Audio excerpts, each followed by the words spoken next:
1964 and one called the Honduras. Well, it's the Human Resources Exploitation Training Manual from 1983, both of which sort of represent the culmination of a lot of psychological research done through the 50s and 60s. Okay, so let me start off with something. Let's try and humanize slightly what I'm going to be talking about. This is a short passage. I don't talk to journalists anymore, says the strained voice at the other end of the phone, and then a tiny window. What do you want? I figure I have about 20 seconds to make my case, and it won't be easy. How do I explain what I want from Gail Kastner, the journey that brought me to her? The truth seems so bizarre. I'm writing a book about shock and about how countries are shocked by wars, terror attacks, coup d'etat, and natural disasters. And then how they are shocked again by corporations and politicians who exploit the fear and disorientation of this first shock to push through economic shock therapy. And then how people who dare to resist this shock politic is, if necessary, shocked for a third time by police, soldiers, and prison interrogators. I want to talk to you because you are, by my estimation, among the most shocked people alive, being one of the few living survivors of the CIA's covert experiments in electroshock and other special interrogation techniques. And by the way, I have reason to believe that the research that was done on you in the 1950s at McGill University is now being applied to prisoners in Guantanamo Bay and Abu Ghraib. She decides that she can't go with that. So she says, I recently traveled to Iraq and I'm trying to understand the role torture is playing there. We are told it's about getting information, but I think it's about more than that. I think it may also have had to do with trying to build a model country, about erasing people and then trying to remake them from scratch. There's a long pause. And she says, you've just spelled out exactly what the CIA and you and Cameron did to me. They tried to erase and remake me, but it didn't work. Gail had told me she would leave the door unlocked because standing up is difficult for her. It's the tiny fractures down her spine that grow more painful as arthritis sets in. Her back pain is just one reminder of the 63 times that 150 to 200 volts of electricity penetrated the frontal lobes of her brain, while her body convulsed violently on the table, causing fractures, sprains, bloody lips, and broken teeth. It is in this chair that she spends her days and nights searching for comfort, trying to avoid sleep in what she calls my electric dreams. Every single surface is crowded with towers of papers and books, precariously stacked but clearly in some kind of order, the books all marked with yellowing flags. The thickets of paper and cigarette boxes are for Gail something more than an unconventional filing system. They are her memory. For her entire adult life, Gail's mind has failed her. Facts evaporate instantly. Memories, if they are there, and many aren't, are like snapshots scattered on the ground. For many years, Gail was quite mystified by her lack of memory as well as other idiosyncrasies. She did not know, for instance, why a small electric shock from a garage door opener set off an uncontrollable panic attack, or why her hands shook when she plugged in her hairdryer. Most of all, she could not understand why she could remember most events from her adult life, but almost nothing from before she turned 20. Her twin sister would tell her, you would urinate on the living room floor and suck your thumb and baby talk, and you would demand the bottle of my baby. That's what I had to put up with. But Gail had no recollection of these. She had gone to Dr. Cameron at McGill, seeking relief from minor psychiatric ailments. She had had anxiety. Her file begins with Dr. Cameron's assessment at her admittance, where she's a nursing student excelling in her studies, who Cameron describes as a reasonably well-balanced individual, however suffering from anxiety caused by her abusive father from an intensely disturbing man who made repeated psychological assaults on his daughter, but otherwise cheerful, sociable, and neat. For weeks,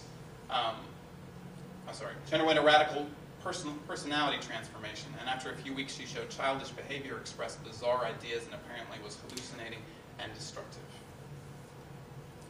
McGill is a university in Canada, the Allen Memorial Institute, which is perhaps the, if you were doing any research into this topic of how we came to the techniques that are in the interrogation manuals, Dr. Ewan Cameron, his name comes up quite a bit.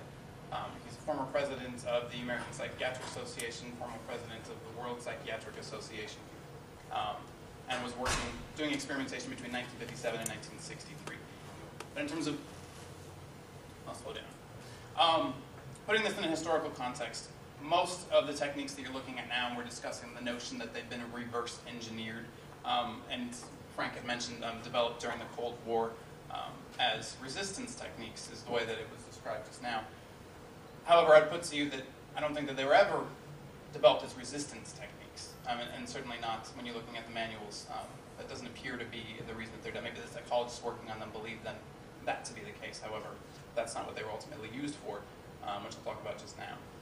So the CIA is founded in 1947. This is right about the same time as the beginning of the Cold War. And this is at a time when, throughout the 50s, there's a general fear that the KGB and the communists have perfected brainwashing, in large part because there are videotaped confessions and whatnot from our prisoners of war, apparently denouncing capitalism and imperialism, and apparently willingly. And so the notion was they must have developed brainwashing if they're going to get our POWs to make these concessions. But at the same time, you have to recognize that the Nuremberg trials were concluding. And so the military and the CIA were not going to propose that we do human research within the United States of this nature. So about, I think it's 1949, there was a meeting in Montreal at McGill of psychologists and psychiatrists where they were discussing this very thing, about how we can figure out what they are doing in terms of brainwashing, which set out several projects that are coming throughout here. Artichoke and Bluebird were the first two in the early 1950s, where they're experimenting with special interrogation methods, drugs, hypnosis, total isolation. The notion of these is kind of, I don't know, sickly humorous, because this is before, I don't think many psychologists were involved at this stage, like FBI and CIA were doing internal experimentation with LSD-25, slipping it to each other, mescaline, THC, and hypnosis.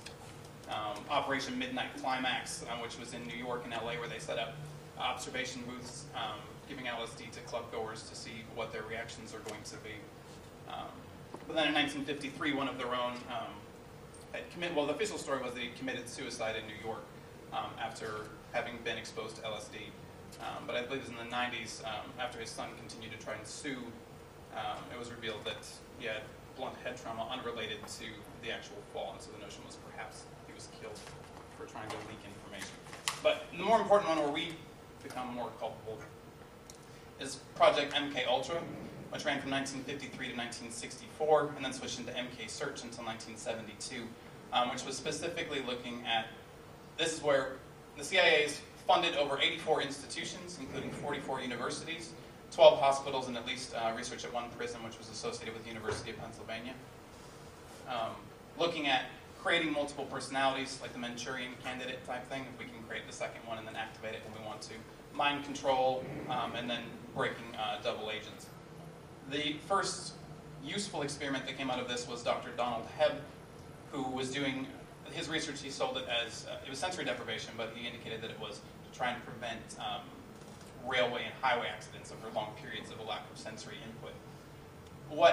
And when the screen was up here, you saw like the main picture was a gentleman lying with a huge U-shaped pillow around his head, his arm in cones, and also inside the cones they're in gloves to prevent any tactual perception.